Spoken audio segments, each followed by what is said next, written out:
This is Empowered Explant, the podcast helping women ditch their breast implants with confidence.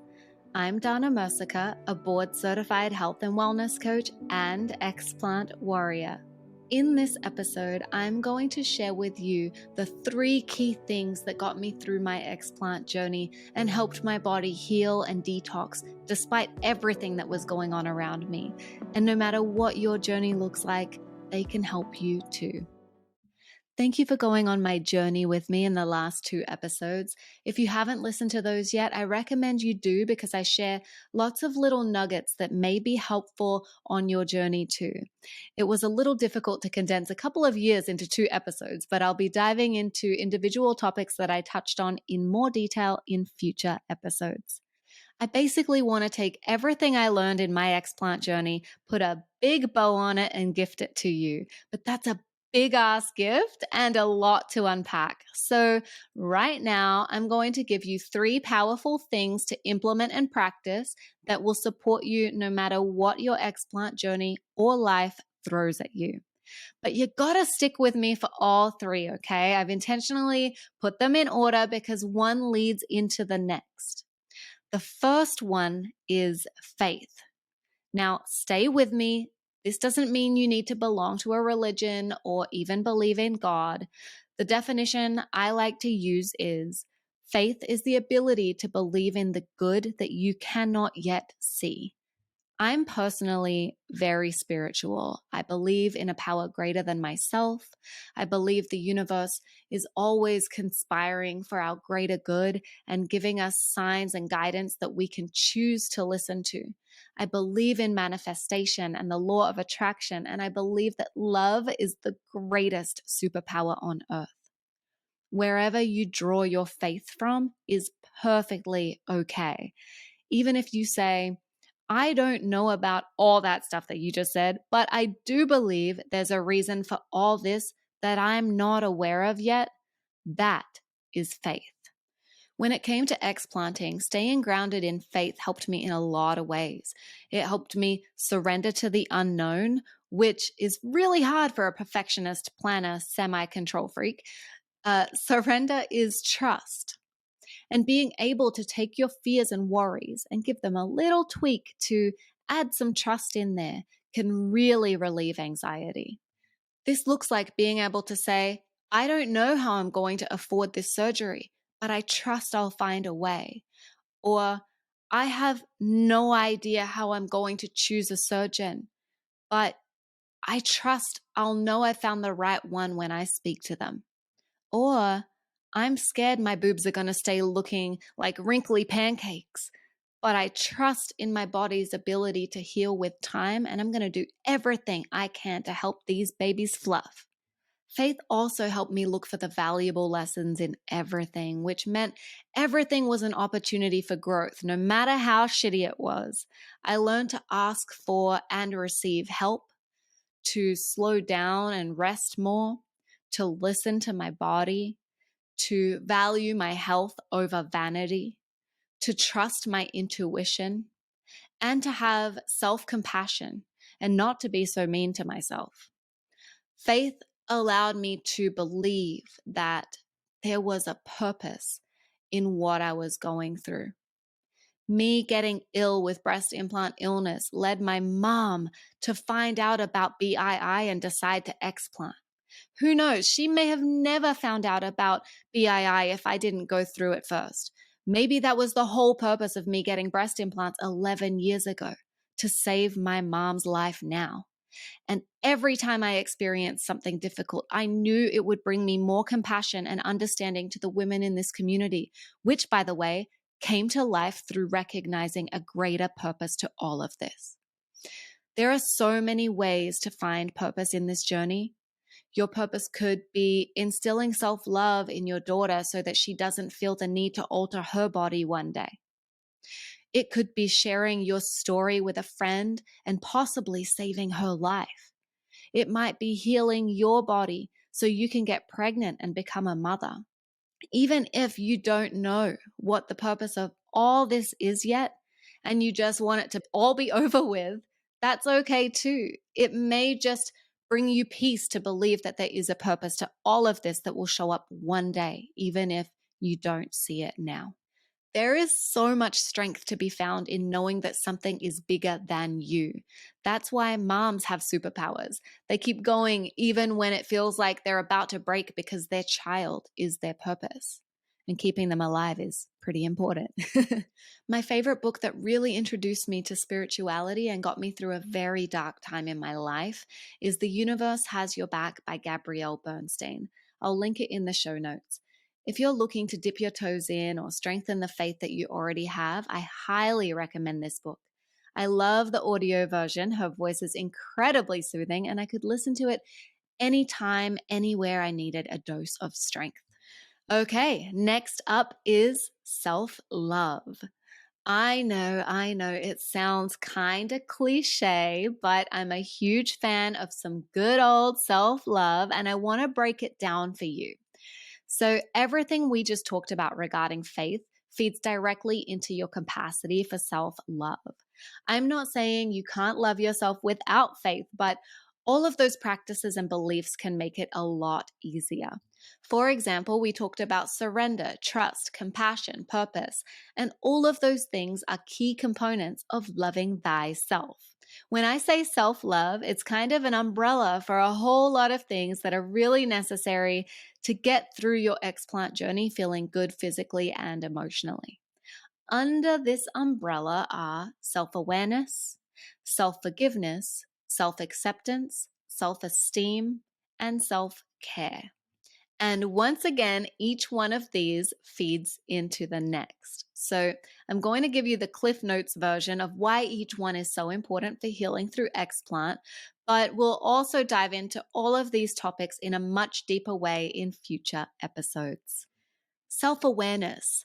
It's like really connecting to your why, having the understanding of why you made the choices you did, why you put your implants in to begin with, why you are choosing to remove them, what is so important to you about this, what are your fears, what causes your anxiety, and how do you want to feel ultimately. Self-forgiveness is about looking at all of the previous stuff that we just talked about without judgment, which is hard to do because it's very easy to judge my stupid 23-year-old self for getting implants to begin with. But forgiving ourselves for past mistakes is so important. Explanting is hard enough without beating ourselves up for stuff our past selves did because we didn't know any better. Then there's self-acceptance, being okay with who you are today in this moment and who you are going to be each day when you wake up. Looking in the mirror and saying, hey, I'm not perfect, but that's okay because even my flaws deserve love. And the more love I give them, the more beautiful they become. Self-esteem. This is tied to your overall personal worth or value. It's based on our opinions and beliefs about ourselves that can subconsciously or consciously become really negative over time. Pay attention to how you talk to yourself and about yourself. What do you feel like you deserve? How do you treat yourself and let others treat you? Moving into a favorite of mine, self-care. This is the way you intentionally show up to look after yourself. This is a critical one before and after surgery, but you're only going to show up for your self-care every day if you believe you're worthy of prioritizing, which is why all the mindset pieces are so important. Self-care looks like taking the time to journal, meditate, go to therapy, spend time on healing emotionally.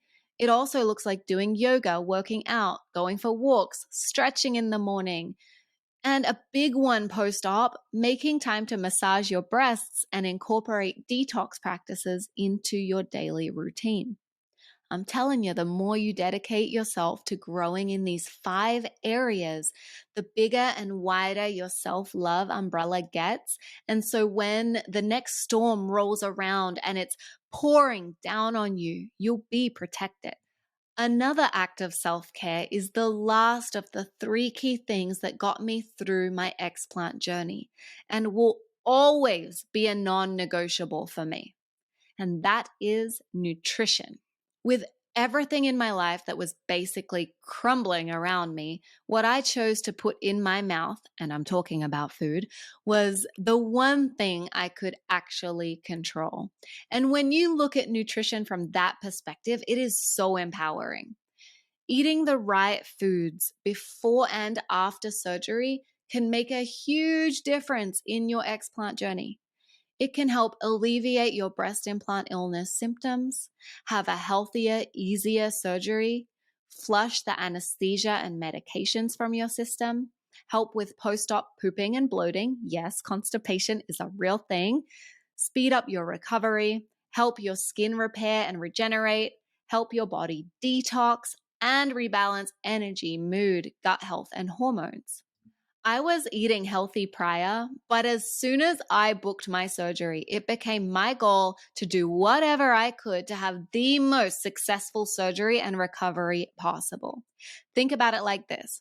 You have one explant surgery, one shot at recovery, one shot at healing to the best of your ability. In the big picture of your life, this is a relatively small window of time and an important one to gain back the quality of your life and health. One of the most common things I see is women not being so conscious about their choices leading up to surgery. And then they get to a couple of weeks before surgery and go, oh shit, it's here. I better stop drinking wine and figure out what I should be eating now. And then often going to every extreme after surgery, but their bodies aren't prepared for all of that. What I did for myself and what I recommend for everybody is an anti-inflammatory diet beginning at least 2 to 3 months before surgery, longer if you can. And when I say diet, I'm not talking about restricting the amount of food you're eating or counting calories. I'm talking about being mindful of the quality of food you're eating. But committing to this can be challenging, which is where the self-love comes into play. See how it's all connecting now? Okay, so I'm going to throw my mom under the bus for a minute here. Sorry, mom. Her explant surgery is in a few weeks from now. She's also struggling with a ton of inflammation-related symptoms, so I'm helping her follow an anti-inflammatory diet. So we were shopping at Trader Joe's a couple of weeks ago, and I look over and she has 3 big bags of processed munchies in her hands. I'm a health coach and her daughter, so this gave me an internalized panic attack, but I didn't run up and rip them out of her hands. I stayed calm. We looked over the ingredients together, determined that these had 0 nutritional value and were basically going to feed her inflammation. She did put 1 bag down and kept 2, and as she put them in her basket, she said, well, I need some snacks to munch, and they only sell these at Trader Joe's. Let's face it, these are both just things she was telling herself and me to justify buying them because there are tons of nutritious snack options. And who cares if they only sell them at Trader Joe's? You've literally never shopped at Trader Joe's before, which means you've never tried them before, which means you aren't missing anything. So why did she really buy them? And what satisfaction are they going to give her? As a health coach, it's not my job to tell my mom or anyone what they can and cannot eat. I typically find that actually creates the urge to rebel, especially if you know my mom. I love you, Mom. I really do. I know you're listening. I give guidance on what the nutritious choices are, but the real magic in what I do is in watching people get to a place where they want to make the healthy choice for themselves, where they pause and take a real honest look inwards and say, hey, you know what? I'm not going to buy these because I want to put food in my body that is going to give my body the best support in healing. When they're at the store and start thinking for themselves, what snacks can I buy that are going to taste good and provide my body with the fuel and nutrient it needs? So you might be thinking, who has time to think about that at the bloody grocery store? I didn't always. At first, it takes a little effort or a lot of effort to start thinking about these things on a deeper level, especially in the middle of aisle 7 at 6 p.m. when you just want to get home and make some dinner. But eventually, it becomes second nature, I promise. And listen, I'm not saying you can't ever eat anything unhealthy again. This isn't about deprivation. It's actually the opposite. It is extremely luxurious and indulgent to eat delicious foods that nourish your body. It's empowering to have a choice, and mindset is everything here. For example, it's really common to hear people say things like, I can't eat that because I'm on this anti inflammatory diet or because my health coach told me not to, which makes you feel deprived. Then you feel triggered and it makes you want it more. But if you shift the mindset to, I choose not to eat that because I'm prioritizing my health or because I want to bounce back quickly after surgery, that's a statement of power. That's a statement of choice.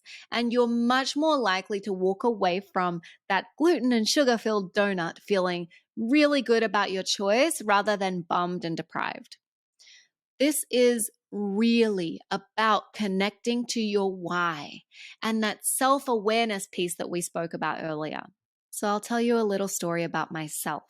I stopped drinking alcohol a few months before my surgery, which was friggin' hard because I lived in a house of drinkers and I love wine, but I stuck with it and I continued for a few months after surgery. Well, when I was going through my breakup, 4 weeks post-op, there was a part of me that just wanted to binge on wine and tubs of ice cream. If you've been through a shitty breakup, you know how that goes. But I didn't say to myself, you can't drink that. You're not allowed to eat that. I'm a grown ass woman. I absolutely could have. Instead, I looked inwards and I looked ahead and thought to myself, why do I want these things? Okay, alcohol to numb the feelings because I'm friggin' miserable right now, and ice cream to feel comforted. And really, my brain just wants the release of dopamine from the sugar hit. It's the same as uppers and downers. Makes sense. Cool. So there was some logic to it. Then I thought, what do those choices get me? Probably sending my ex emotional, angry text messages, a hangover, and it will slow down my healing and detox, which is the most important thing to me right now. And with all that information, I was able to say, no, I'm not going to sabotage myself. I choose my health. And that was an act of self-love. The more you make choices that are in your best interest, the more you will grow in self-love and the more you will feel confident within yourself. Honor your body. Give it what it needs to do its job, and it will reward you. There's a very simple baseline of nutrition to support your body through Explant that anyone can follow, that doesn't require thousands of dollars spent on supplements and functional medicine doctors and fancy detox treatments. Yes, all of those things are great and can be very helpful if they're accessible to you. But even then, that nutritional baseline is going to support the success of those other layers. There is no point in spending all this money on lymphatic drainage massage and red light therapy saunas and detox supplements if you aren't already looking after your body nutritionally. That really needs to be everyone's starting point. I know it can sometimes feel confusing, not knowing where to start, but trust me, you know more than you think you do. And there are tons of resources out there. And I want this podcast to be one of them. So I'll definitely be talking more about nutrition. Here are some empowered, actionable starting points for you. Start by challenging your priorities. Start by being resourceful and asking yourself, where can I go to learn what food is good for my body? Start by becoming mindful about what feels good and what doesn't. Start by filling your refrigerator with more whole foods. Or if cooking isn't your jam, look at healthy meal delivery options. They do exist. And if you're on a budget, I get it, it can be tough. There is a lot of cheap crap out there, I know, but there are also cheap, healthier options. I didn't have money for expensive food or supplements. I couldn't afford detox treatments or see a functional medicine doctor. I didn't have a place to call home and I was living out of suitcases. I was going through a breakup and was an emotional wreck that really made me want to do everything I shouldn't. But I still made the choice to eat the best foods I could to nourish my body because healing was the most important thing to me. And guess what? 12 months after surgery, I eat what I want when I want. It just so happens that what I want and what makes me happy now is usually what's best and healthiest for me. Sometimes, yes, what I want does look like sharing a delicious dessert with friends or enjoying a glass of wine in the bathtub watching Netflix, but they're conscious choices in the moment. And every now and then, when I ignore my own advice and better judgment completely, which I do, I typically regret it because I feel sluggish, my skin breaks out, I'll get a headache, I'll get angry at myself, then I got to go back through self-forgiveness and it's a whole thing. Trust me, it happens. We are all human and health coaches aren't perfect either. I'll be the first to admit it. But no matter what I go through, no matter how rough life gets, no matter how sick I become, no matter how badly I fall off the proverbial bandwagon, there are 3 things that I can rely on. Coming back to faith, self-love, and nutrition will always get me through it, whatever it is. And I hope these principles, practices, ways of life really help you on your explant journey and beyond. Oh, now I really want a donut. Just kidding, kinda. Anyone else wonder if my mom will still eat those snacks after hearing this? Thanks for listening. If you found anything in this episode helpful, please leave a rating and review. And please subscribe because I have some amazing interviews and tons of explant tips that I can't wait to share with you. If you want to talk more about these topics or ask any questions, come on into the Empowered Explant Facebook group and we can continue the conversation there. I'll put a link in the show notes. Look after yourself, breasties. You deserve it. I'll catch you soon.